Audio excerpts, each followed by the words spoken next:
Boa noite, pessoal. Mais uma quinta-feira, né? O nosso segundo programa depois de tudo que aconteceu, né? Vocês tiveram semana passada um programa inédito e hoje a gente volta de novo com o mesmo tema, né? E só que agora um pouquinho nós vamos falar também sobre o futuro, quais são os projetos para o futuro, né? Semana passada eu trouxe aqui a nossa convidada, a nutricionista Alana. E hoje a gente vai continuar falando sobre... Ela contou para nós semana passada de como surgiu a ideia de montar o grupo, qual a especialização dela, mas eu vou pedir para essa semana, para hoje, né, ela falar mais um pouquinho sobre, para quem perdeu semana passada, não conheceu a Alana, para poder conhecer um pouquinho sobre ela hoje. Aqui o pessoal, quero agradecer, né, vocês por estarem aqui assistindo, né, ao vivo, no canal 14 e no canal 6 da Claronet, para quem é assinante de São Leopoldo, Novo Hamburgo e região.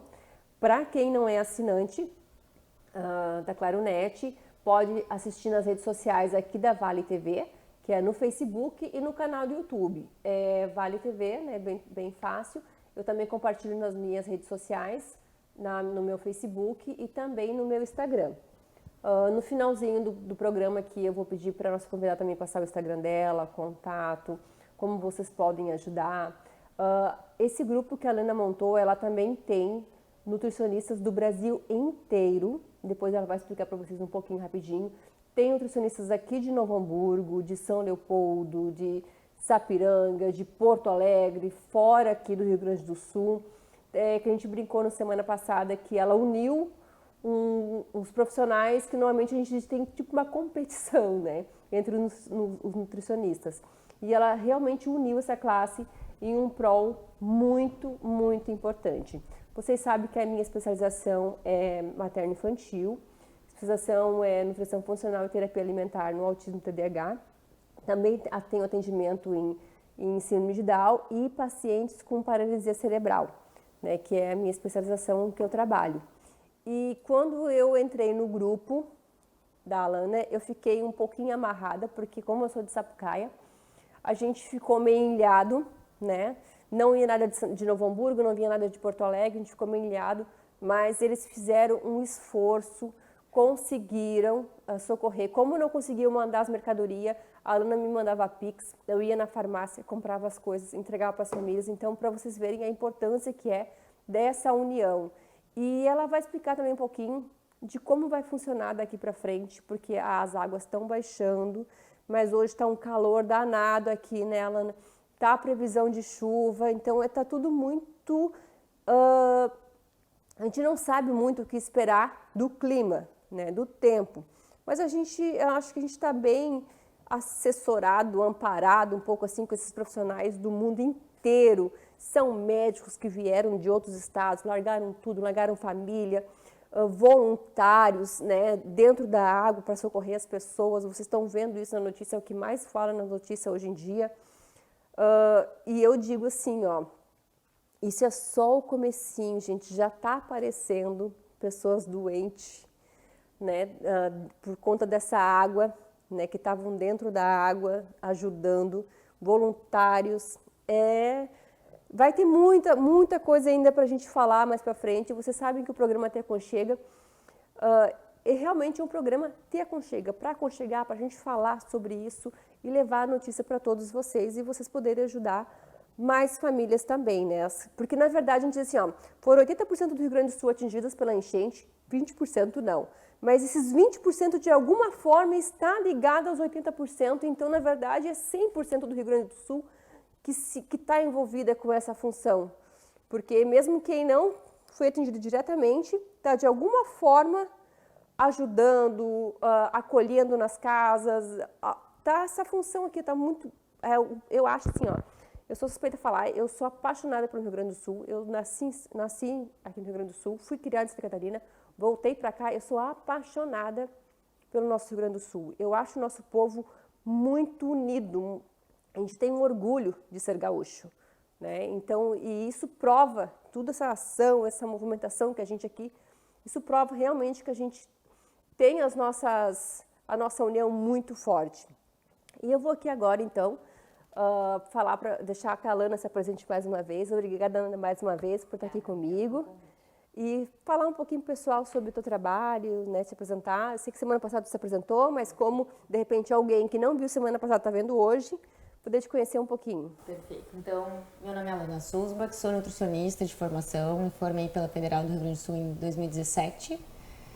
Depois fiz algumas especializações na área do esporte, então minha atuação ela é toda embasada na área da nutrição esportiva e da nutrição estética. Sou especialista em microbiota humana, fisiologia do exercício, nutrição esportiva e também sou mestre em ciência e tecnologia dos alimentos. Então trabalho com essa parte bem de toxicologia de águas, que acaba sendo bem importante agora para esse momento. Sou professora de pós-graduação também e tenho um coworking de saúde. Então aquela coisa multifunções ainda que a gente tinha falado na semana anterior.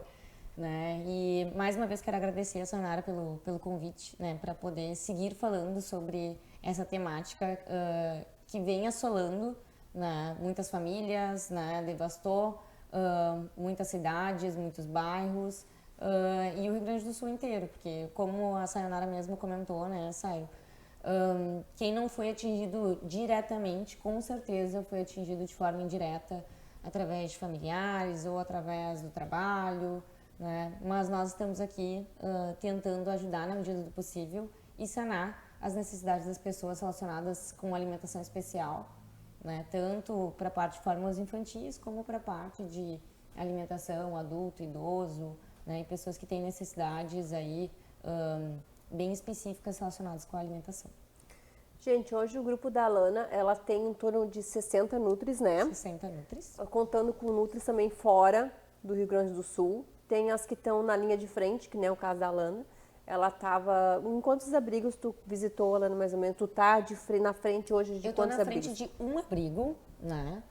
Como linha de frente de um abrigo, coordenando um abrigo que ele é lá em Porto Alegre, só de famílias atípicas, né? Que é a Casa Colo, que é de um projeto que ele chama Colo de Mãe. E é bem voltado para essa parte de PCDs e famílias atípicas, né? Então lá nós temos, hoje, provavelmente no final do dia nós teremos uma média aí de 60 abrigados, né? No Então, total... no total, famílias e crianças, tanto com TEA quanto com ou PCD ou PC, né? Não Então, são 60... Não são... 60 pessoas ao Tá. total, né? Então, a gente tem uma capacidade aí para 100 pessoas, mas em outros abrigos a gente já fez aí, eu fiz triagem em pelo menos 15, né? 15 abrigos, e aí a gente tem outras nutris que fizeram triagem em outros abrigos, em outras regiões, tanto de Porto Alegre como de Canoas também. Eu, como participo de um outro grupo também, que essa parte mais dos abrigos, elas pediram para mim visitar os abrigos e ver se tinha nutris, né, nos abrigos. Sapucaí e Esteio, eu visitei, e como estão abrigados em escolas municipais, as nutri da SMED e do SENE estão responsáveis pela alimentação. Aí, como eu trabalhei 9 meses nas escolas do município de Sapucaia, eu sei que as nutri lá são bem rígidas, assim, né? Rigorosas, Isso, conforme as normas que precisam ser seguidas, né? Então, eu disse assim, então essa parte eu não preciso me envolver, vou ficar mesmo nessa por famílias, né? Porque essa questão das famílias atípicas também, eu não sei como é que tá lá no abrigo esse que tu tá, tem muita rigidez, né? De algumas crianças, do ambiente, da situação. Então, muitos pais acabam, até na semana passada, na quinta-feira passada, eu estava numa clínica em Sapucaia, onde eu entreguei umas fórmulas e umas coisas, a mãe chorava. Porque o caso do filho dela, ela foi para um abrigo, não se adaptou, teve que ir para casa de parentes, então isso acontece bastante, né? Sim, eles têm...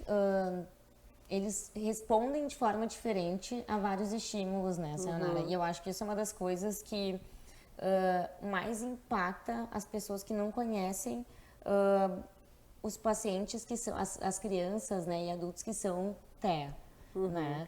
Porque muitas vezes as pessoas não sabem nem como reagir, né? Se dão colo, se oferecem alguma coisa, né? Assim como a alimentação do TEA também é diferente, né? Então, a gente tem um abrigado com seletividade, com DAP lá, né? Então, com distúrbio alimentar pediátrico. A gente tem vários que tem DAP lá, né? Abrigados. e eles têm uma seletividade alimentar muito severa, assim, então não é um momento que a gente consegue mexer nisso, né? Mas aí a gente começa a triar e entender que é um mundo e que ainda não tinham dado luz para esse mundo, né? Não tinham voltado o olhar para esse mundo. Então, muitas mães que é só aquele pavor do tipo, estou sozinha, tipo, não sei o que fazer. E sabe o que é que também nesse outro grupo que nós estávamos conversando, as Nutris, que a gente teve uma reunião, né, no Google Meet, assim, para falar sobre a situação. E veio uma colega que falou uma coisa que eu achei bem pertinente a fala dela, que ela falou assim, ela tá num abrigo, onde tem as crianças atípicas, né, crianças TEA também, e tinha um caso no guri que só come feijão, caldinho de feijão batido no liquidificador. E com essa rotatividade de voluntários, as marmitas mudam muito, né? Então ela tinha que fazer, ela fazia feijão em casa, ela levava a alimentação específica dessa criança. Aí até uma coordenadora falou assim, tá, mas no mundo da nutrição, Sim. né, tem que ter todo aquele, o DRT tem que ter aquele cuidado do preparo, de touca, disso, daquilo, tem todos aqueles cuidados que a gente sabe, né? Isso, né? Daí a coordenadora disse assim, mas esse não é o ideal. Daí nós falamos... Não é o ideal agora, mas né? como, agora, né? Não agora tem não como tem a gente seguir. alcançar o ideal, né? Eu falo que lá no abrigo, pelo menos, né, lá na Casa Colo, orientando essa parte da nutrição, né? Hoje o grupo da alimentação é liderado por mim e por mais 2 fonos que também trabalham só com essa parte de seletividade alimentar, né, distúrbios alimentares pediátricos. Então, essa parte da organização também da cozinha, a gente orienta os voluntários, mesmo com rotatividade. A gente conseguiu deixar uma geladeira só para DAP, porque às vezes eles comem porcionado, né? Eles comem uma parte, daí eles querem comer aquele mesmo prato daqui umas 2 horas, porque eles não querem comer agora. Ou, que nem tu trouxe, né? A gente tem abrigados, né, com DAP, que são TEA, que eles têm... só come miojo. Ou só come a miojo nuggets, tal. Ou só come o nuggets. Tem que ver o saquinho abrindo. Ou só come a pastelina. Ou só come a comida que não se mistura. Aí serve no prato arroz, aí depois serve no prato feijão, aí depois serve no prato a carne, né? Ou só come a carne moída, ou só come... Então, lá a gente conseguiu montar essa estrutura para fazer isso acontecer. Mas eu tenho certeza que essa não é a realidade de todos os abrigos. Né? Que nós somos, apesar da situação, privilegiados por conseguir suprir essas necessidades deles tão rapidamente. Né?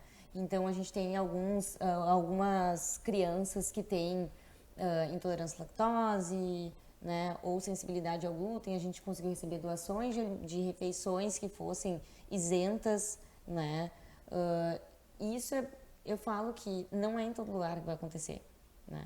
Mas eu acho que o que mais me impacta é a questão da falta de conhecimento geral, global, sobre o manejo do TEA. E tu sabe que para mim, como eu convivo isso todo santo dia, até uma mãe me surpreendeu essa semana passada lá no consultório, porque o filho dela, ele é TDAH, e eu conversando com ela, só que para mim tem palavras que já são palavras comuns, né? Tipo, atípico, típico, né? Aí eu bem assim, eu falei alguma coisa pra ela, assim, vocês mães atípicas, não sei o quê, né? E ela ficou na cabeça assim, atípica, o que eu ia dizer atípico? O que eu sou atípica? Ela disse que foi pra casa pensando que negócio de atípico e foi pesquisar o que era atípico. Ela não sabia que por, né? Os termos, né? Isso! Mas eu falo que Deus, às vezes comum. É a falta de... até esses dias, uma fono da URGS, uma prof, entrou em contato e ela falou assim, quero entender mais do projeto, pra gente poder também reverberar mais sobre isso, né? Porque acontece muito de voluntários perguntar assim, nossa, mas alguém avaliou essa criança, só come miojo. Aí gente, elas foram avaliadas por uma fono, por uma nutri, assim, mas essa é a seletividade dela. E não é agora o momento que a gente vai tratar isso. Isso. Assim, a gente já tirou ela da casa dela, tá num ambiente que ela não conhece, com outras famílias, e muitas crianças, como a gente já tinha falado no episódio da semana passada, né? Muitas crianças que têm TEA, elas respondem diferente a estímulos, né? Então, uma furadeira para uma criança típica, às vezes não é nada, só vai incomodar. Mas para uma criança atípica, talvez para ela seja muito desconfortável. É doloroso. Tem criança que sente dor mesmo, com barulho, até uma mastigação, é coisas que a gente, assim, típico, não percebe. Mas para eles, mínima coisa, assim, até, que, por exemplo, um prato de comida que pra gente botar arroz, o feijão e a carne, para eles olhar aquilo, parece que tá, sabe? Bagunçado, né?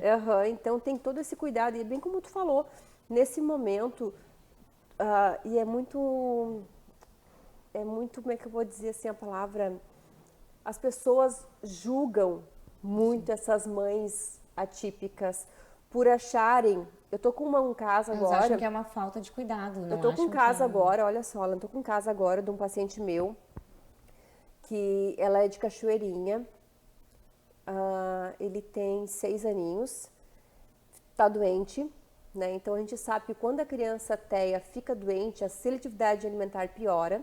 Ele teve crise de vômito, então piora mais ainda porque ele associa o vomitar com a comida, aí não quer comer.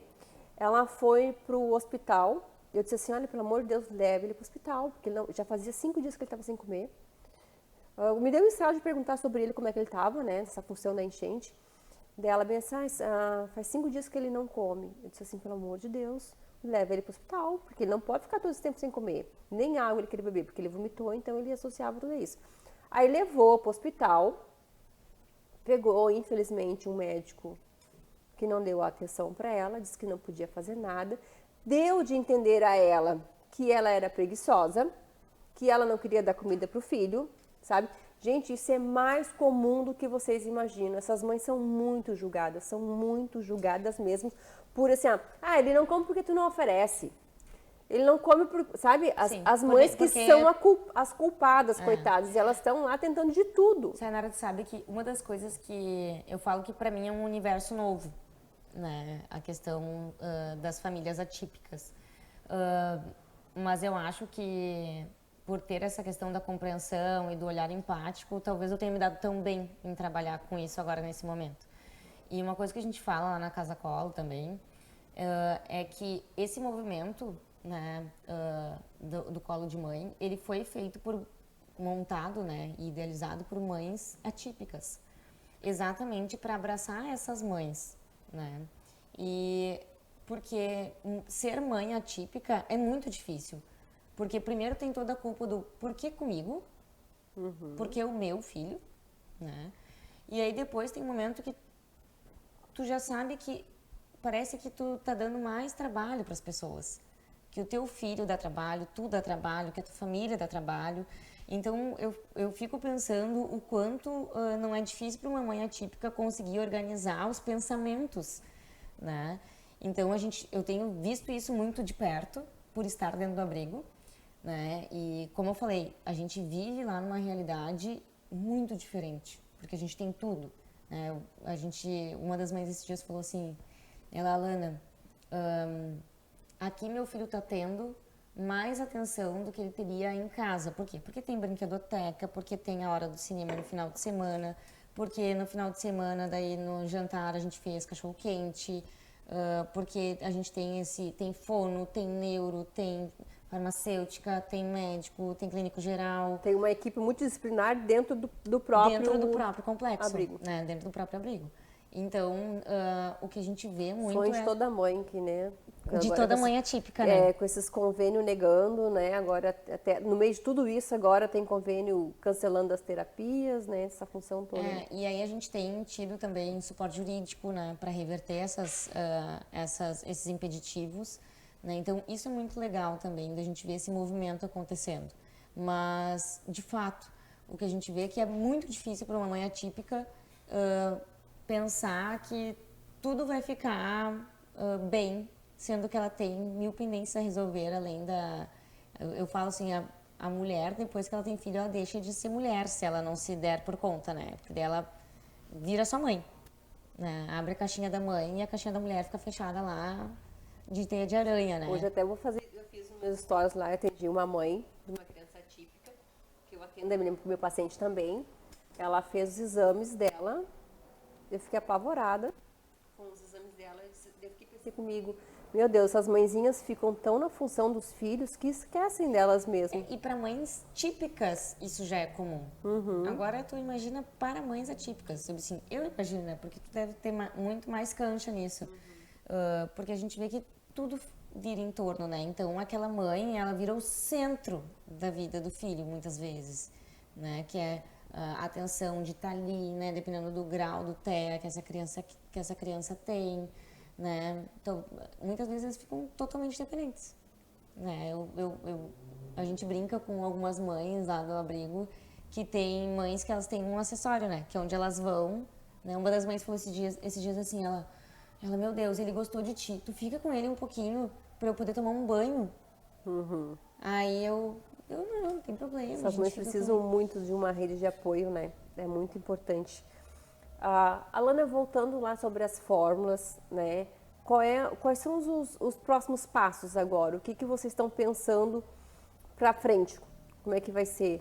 Perfeito. Então, a nossa primeira triagem, né, foi fazer o zoom out, né? Entender qual era a real situação daqui para frente, né? Então, o que a gente sabe quando a gente fala de Porto Alegre? A gente tem ali a Secretaria Municipal de Saúde, né, que já faz a dispensação de fórmulas para pessoas que são cadastradas, né? Durante essas 3 semanas, o CELME, que é o Centro de Retirada das Fórmulas, ficou fechado. Isso mudou lá para o IAPI, que é uma unidade de saúde em Porto Alegre, e agora retornou para o CELME, né, que é na Zenha. Mas qual é a nossa maior preocupação? É que as pessoas que foram fortemente atingidas, né, então a região norte, da Zona Norte de Porto Alegre e a região de Canoas, provavelmente o governo, né, o sistema de saúde não vai conseguir suprir essa demanda. Até porque tem pessoas que nunca precisaram pedir ao governo, porque elas compravam do seu próprio bolso, né? Então são pessoas que iriam abrir uma nova solicitação e provavelmente isso vai demorar e vai se arrastar, né? Porque até muitas perderam emprego também, né, Alana? Muita gente perdendo emprego, porque tem muitas empresas que seguem debaixo da água, né? Então isso acaba ficando também como mais um impeditivo, né? A gente tem muitos profissionais autônomos, né? Então até ontem fui fazer as unhas e aí a minha manicure falou assim, nossa, graças a Deus que tu veio, porque eu vou ter dinheiro para comprar a fórmula do meu filho. Assim, às vezes a gente não se dá conta que o profissional autônomo, mesmo que ele possa seguir trabalhando, talvez a rentabilidade dele seja reduzida, né? E isso acontece com a gente também. Sim, claro, né? Porque até comentei lá no meu consultório esse mês, eu atendo em 2 clínicas, uma delas eu atendo segunda e terça, a minha agenda teve 2 dias que não apareceu ninguém, estava lá, mas ninguém conseguiu chegar na clínica, né? E no meu consultório é a mesma coisa. Eu falo que isso também é um impeditivo de faturamento, de rendimento e é um impeditivo para a gente seguir ajudando também, né? Então, a gente tem orientado, né? Quem pode voltar a trabalhar, quem consegue, volte, né? Para a gente conseguir ajudando essas famílias, né? Que é o próximo passo. Porque a água vai baixar, está baixando, né? E a gente vê cada vez mais o pessoal com receio de entrar em casa ou entrando em casa e não encontrando nada porque foi tudo devastado. Então, acho que essas demandas de fórmulas vão seguir, talvez se reduzam, mas vão seguir aparecendo, né? Até porque a gente tem que lembrar que as estradas, né, que fazem esse translado dessas fórmulas, dos abastecimentos das farmácias públicas, das farmácias privadas também, esse abastecimento ele ficou pausado. Comprometido. Então, muitas mães entraram em contato conosco para pedir uma fórmula, porque podia comprar, mas não achavam mais para comprar, né? Então, acredito que o próximo passo é esse, é a gente seguir dando suporte, né? Mesmo que numa escala menor para essas mães. Tá, gente, eu vou pedir agora para a Alana falar para vocês as redes sociais dela. Quiser deixar um contato de um telefone, alguma coisa também, para as pessoas ter o acesso, né? Vamos supor que uma pessoa que não tenha Instagram ou que Facebook, eu não sei se tem também ou não, compartilhar para eles para poder ajudar. Eu falei no programa anterior sobre o Pix também, que é bem importante, além das fórmulas, tá? Eu sou de Sapucaia, vocês aqui de São Leopoldo, de Novo Hamburgo, precisarem de formas, entre em contato comigo, pode entrar aqui em contato com a Vale TV, que eles também têm o meu contato. Deixa aqui nos comentários, no Facebook ou aqui no YouTube, diz assim, olha, a gente precisa, a demanda que vocês acham que estão precisando, que alguém está precisando, escreva aqui nos comentários, também da semana passada também, se quiser escrever, o que vocês estão precisando para a gente tentar ajudar vocês também nessa parte. O meu Instagram, vocês sabem, que é Sayonara Lano, bem fácil de procurar, de achar lá, vocês me acham. E vou deixar a Alana, então, deixar o contato dela e o Instagram. Perfeito. Meu Instagram é @alana, com 2 L's, .sulzbach. Vocês podem entrar em contato comigo também pelo meu WhatsApp, que é 51 98477 0827. A gente segue arrecadando tanto doações em dinheiro para fazer as compras de demandas, né, de fórmulas, como a Saia já tinha falado na semana passada, e também, né, fazendo esse translado e linkando aí as pessoas que precisam de fórmula e pessoas que têm essa fórmula para doar. Então, lembrando que não é só fórmulas infantil, tá, gente? Pessoas para pacientes que precisam de dietas enteral, parenteral, a dietas líquidas também são importantes, as doações para quem... Equipo, frasco, tudo relacionado à alimentação especial, a gente está fazendo esse movimento de ceder para essas pessoas e conseguir fazer esses links. O foco bem do grupo mesmo é atender essa demanda, tá, das alimentações especiais. Crianças com a PLV, né, com dificuldades alimentares, é bem esse foco mesmo. Então, Alana, obrigada mais uma vez. Eu que agradeço, Sayonara. Obrigada que a gente grave outros programas para falar de um assunto, né? Outros assuntos, não só essa parte assim desse problemão, mas graças a Deus a gente tem um grupo unido, né, para ajudar esse pessoal. Gente, muito obrigada por estar com a gente e até semana que vem. Um abraço no coração de todos.